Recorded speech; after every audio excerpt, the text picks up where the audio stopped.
Hello, Navy enthusiasts and curious minds of the military world. Welcome back to the Navy Tactical. The 15th of September, 2025, 4:18 p.m. Southern Caribbean Sea. The vast expanse of the Southern Caribbean Sea stretched out before the USS Gerald R. Ford, the U.S. Navy's largest and most powerful aircraft carrier.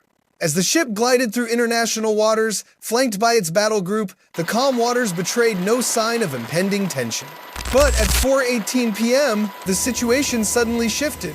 A Venezuelan Getty-class patrol boat, initially maintaining its distance, made a sudden, sharp turn toward the USS Knights, a destroyer in the carrier's strike group. This was no accident. The Venezuelan vessel accelerated quickly, heading directly toward the U.S. warship with no warning. The stage was set for a high-stakes standoff. The crew aboard the USS Knights immediately recognized the threat. The radar blared to life, tracking the Venezuelan patrol boat's sudden increase in speed. In a flash, the ship went into a heightened state of alert. The commanding officer issued immediate orders to assess the situation and prepared the crew for a potential escalation. Every eye was on the approaching vessel, and every second counted. The USS Knights swiftly initiated Standard Operating Procedures, ROE. Communications were made in both English and Spanish, sending a clear message. This is USS Knights, alter your course immediately. But there was no response from the Venezuelan vessel. The seconds ticked by, each one building the tension. The boat continued to close the distance without any sign of backing down. It was becoming clear this wasn't a routine encounter, it was a deliberate challenge. The Knights' sophisticated electronic systems hummed to life. The ship's radar locked onto the Venezuelan patrol boat, while remote surveillance cameras focused on its every move. The crew readied the ship's non-lethal deterrent systems, preparing for a confrontation that could escalate at any moment. The USS Knights was ready, but the question was, would the Venezuelan ship back down? The radar system confirmed the Venezuelan vessel's rapid approach. It was identified as a Gerry-class patrol boat, part of the Venezuelan Navy, a smaller but capable vessel. At 26 knots, it was quickly closing in. The situation was escalating fast, and the U.S. Navy had no intention of allowing an unprovoked threat to go unchecked. 2 more warnings were issued. This is USS Knights. You are approaching an active U.S. Navy ship. Change your course immediately. The crew held their breath, waiting for a response, but there was nothing. The Venezuelan vessel showed no signs of retreating. The silence on the radio was deafening. As tensions mounted, the USS Knights raised its defensive posture. More advanced systems were brought online, while a Seahawk helicopter was launched for low-level surveillance. The helicopter's presence was a powerful statement, a reminder of the overwhelming strength of the U.S. Navy. The Venezuelan vessel had no idea what it was about to face.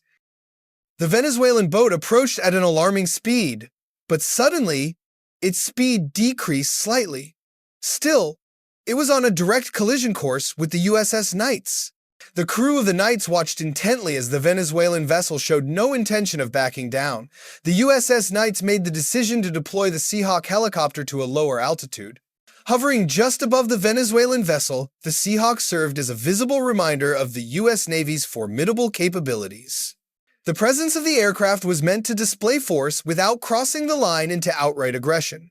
The Seahawk moved into position and used a green laser, targeting the Venezuelan vessel's bridge. It was a non-verbal signal, one that left no room for misinterpretation, change course, or face the consequences. The green beam was a clear warning, but would it be enough to de-escalate the situation?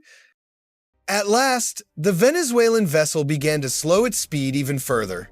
The course changed slightly. A subtle retreat. The message had been received, loud and clear. The defiant posture of the Venezuelan Navy was beginning to falter. Over the radio, the Venezuelan vessel issued a statement. We are conducting routine patrol duties near Venezuelan waters. We request that you alter your course to avoid further escalation. The words were diplomatic, but the intent was clear. On the Venezuelan Venezuelans side, wanted to ship keep issues control of the another narrative. transmission, this time in Spanish. The USS Knights responded firmly. We are operating in international waters. Any further dangerous maneuvers will be considered an escalation. The statement was authoritative, underscoring that the U.S. Navy would not tolerate provocations in these waters. The power dynamics were clear. Venezuela had made a mistake by challenging the might of the U.S. Navy. Despite the Venezuelan vessel's retreat, The USS Knights maintained its vigilance. The Seahawk helicopter continued its surveillance, applying visual pressure from above. There was no room for complacency. The Venezuelan vessel could still pose a threat if it chose to escalate again. The Venezuelan ship was now 9 miles away from the USS Knights. Its speed had slowed dramatically, and no further aggressive maneuvers were made. The confrontation had ended, but the atmosphere remained tense.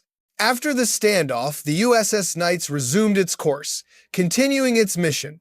The Seahawk returned to the carrier, its job done.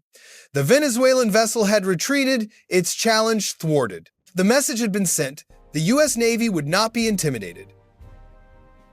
This confrontation did not occur in a vacuum. Just days earlier, a U.S. Navy drone had attacked a Venezuelan drug smuggling vessel, escalating tensions between the two nations. The Venezuelan government had made it clear that it would respond to what it viewed as U.S. aggression. The standoff in the Caribbean was their way of sending a message. Venezuela's decision to challenge the U.S. Navy was a calculated political move. They didn't intend to initiate a full-scale confrontation, but instead used this maneuver to demonstrate their resolve. It was a symbolic show of strength, aimed at warning the U.S. not to encroach on Venezuelan sovereignty. The U.S. Navy chose to respond with professionalism and restraint. By maintaining a defensive posture, using surveillance and non-lethal deterrence, they sent a message without escalating the situation. Their measured approach ensured that the confrontation ended without bloodshed while reinforcing their dominance in the region. Venezuela's attempt to block the USS Knights was an act of defiance that ultimately backfired. The U.S. Navy's response made it clear that while Venezuela could challenge, it could not win. In this high-stakes game of military chess, the U.S. Navy sent a powerful message: don't challenge the giant unless you're ready for the consequences. Should the U.S. adopt a more aggressive stance in maritime confrontations, or does this show that restraint is the wiser course of action? What is the right balance between power projection and diplomacy in today's tense geopolitical climate? In the end, Venezuela learned a hard lesson. Trying to block the USS Gerald R is like trying to stop a freight train with a roadblock. Bold? Yes. Wise? Not so much. Sometimes, when you take on the biggest carrier in the US Navy, you end up getting run over, not literally, but the message remains the same. When you challenge a giant, you'd better be ready to face the consequences.